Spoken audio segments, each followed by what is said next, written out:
ಏನು ಕುರುಕ್ಷೇತ್ರ ಯುದ್ಧದಲ್ಲಿ ಹನುಮಂತ ಬರ್ತಾರ? ರಾಮನಿದ್ದ ಕಡೆ ಹನುಮನಂತೆ. ಆದರೆ ಇಲ್ಲಿ ರಾಮ ಎಲ್ಲಿ? ಅಧ್ಯಾಯ 1 ಶ್ಲೋಕ 20. ಅತ ವ್ಯವಸ್ಥಿತಾನ್ ದೃಷ್ಟ್ವಾ ಧಾರ್ತರಾಷ್ಟ್ರಾನ್ ಕಪಿಧ್ವಜಃ ಪ್ರವೃತ್ತೆ ಶಸ್ತ್ರ ಸಂಪಾತೆ ಧನುರುದ್ಯಮ್ಯ ಪಾಂಡವಃ ಋಷಿಕೇಶಂ ತದಾ ವಾಕ್ಯ ಮಿದಮಾಹ ಮಹೀಪತೆ. ಶ್ಲೋಕದಲ್ಲಿ ಕಪಿಧ್ವಜ ಅಂತ ಇದೆ. ಹಾಗಂದ್ರೆ ಅರ್ಜುನನ ಧ್ವಜದಲ್ಲಿ ಹನುಮಂತನಿದ್ದನಂತೆ. ಹನುಮಂತನಿದ್ಮೇಲೆ ಎಲ್ಲಾದ್ರೂ ಸೋಲೋ ಮಾತಿದ್ಯಾ? ನಮ್ಗೊತ್ತು, ರಾಮಾಯಣದಲ್ಲಿ ರಾಮ ಮತ್ತೆ ರಾವಣರ ಕದನದಲ್ಲಿ ಹನುಮಂತ ರಾಮನ ಕಡೆ ಇರ್ತಾನೆ.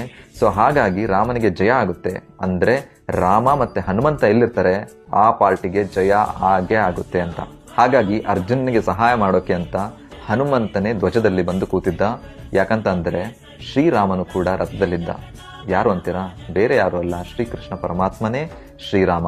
ಸೊ ಎಲ್ಲಿ ಶ್ರೀರಾಮ ಅಂದ್ರೆ ಶ್ರೀಕೃಷ್ಣನಿರ್ತಾರೆ, ಅಲ್ಲಿ ಹನುಮಂತ ತನ್ನ ನಿರಂತರ ಸೇವಕನಿರ್ತಾರೆ. ಹಾಗೆ ತನ್ನ ಧರ್ಮಪತ್ನಿ ಭಾಗ್ಯಲಕ್ಷ್ಮಿಯೂ ಕೂಡ ಇರ್ತಾರೆ, ಅದೇ ಸೀತಾಮಾತೆ.